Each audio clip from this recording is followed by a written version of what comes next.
all the world's a stage, and all the men and women merely players. They have their exits and their entrances, and one man in his time plays many parts, his acts being 7 ages. At first the infant, mewling and puking in the nurse's arms. Poor wretch, that for thy mother's fault art thus exposed to loss and what may follow.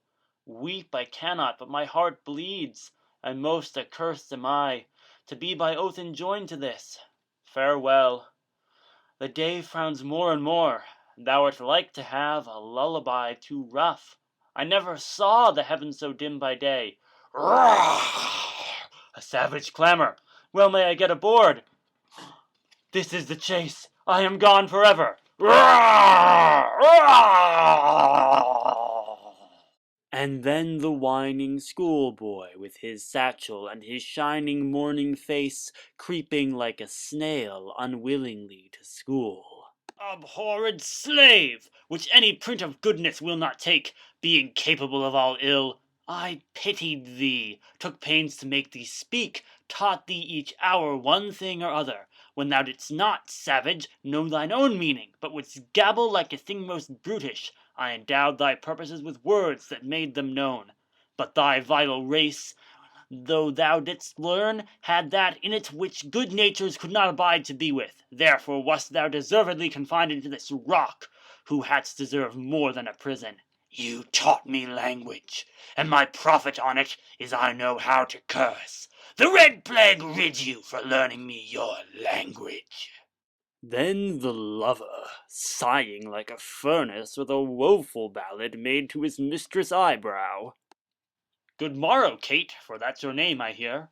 Well have you heard, but something hard of hearing? They call me Catherine that do talk of me. You lie, in faith. You are called plain Kate, and bonny Kate, and sometimes Kate the Cursed, but Kate, the prettiest Kate in Christendom, Kate of Kate Hall, my super dainty Kate, for dainties are all Kates, and therefore, Kate, take this of me, Kate of my consolation, hearing thy mildness praised in every town, thy virtue spoke of, and thy beauty sounded, yet not so deeply as to thee belongs, myself am moved to woo thee for my wife.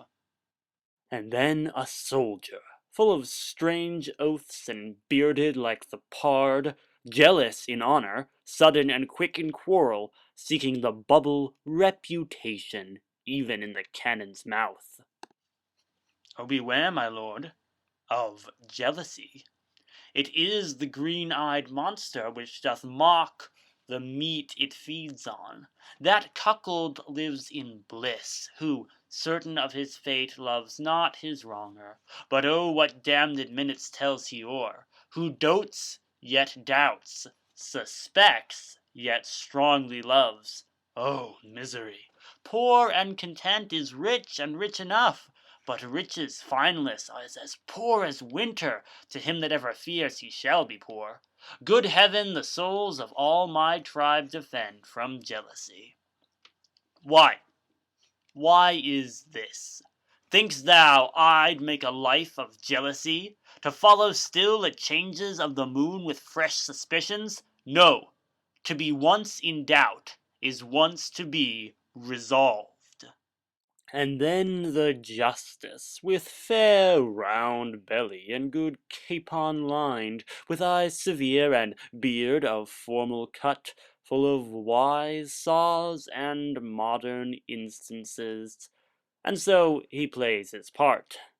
Yet here, Laertes, aboard, for shame! The wind sits in the shoulder of your sail, and you are stayed for.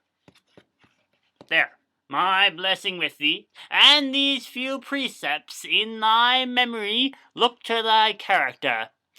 Give thy thoughts no tongue, nor any unproportioned thought his act. Be thou familiar, but by no means vulgar. Those friends thou hast and their adoption tried, grapple them into thy soul with hoops of steel, but do not dull thy palm with entertainment of each new-hatched, unfledged comrade. Beware of entrance to a quarrel, but being in, bear it that the opposed may beware of thee. Ha ha! Give every man thine ear, but few thy voice. Take each man's censure, but reserve thy judgment. Costly thy habit, as thy purse can buy, but not expressed in fancy. Rich, not gaudy. For the apparel oft proclaims the man, and they in France of the best rank and station are most select and generous chief in that. Neither a borrower nor a lender be, for loan oft loses both itself and friend, and borrowing dulls the edge of husbandry.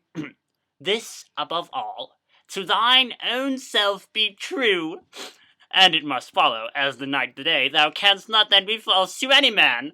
Farewell, my blessing season this in thee.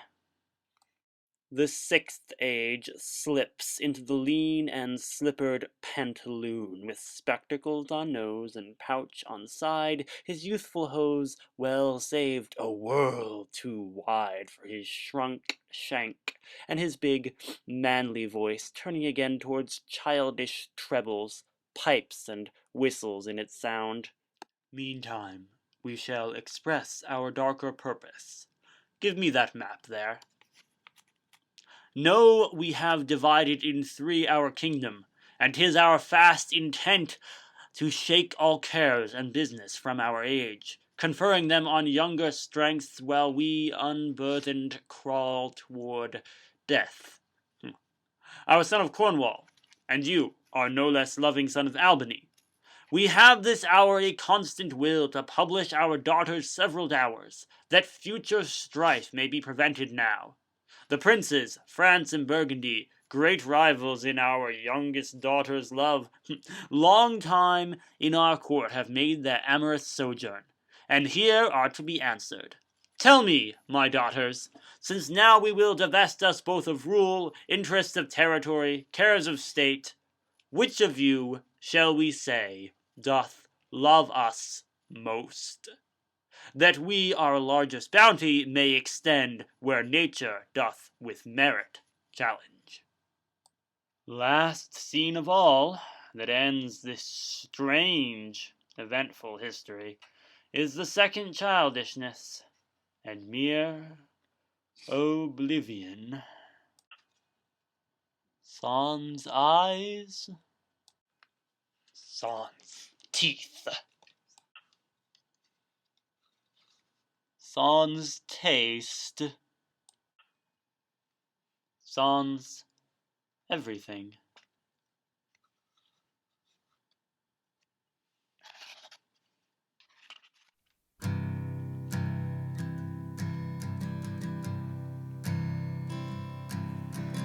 I was meant for the stage.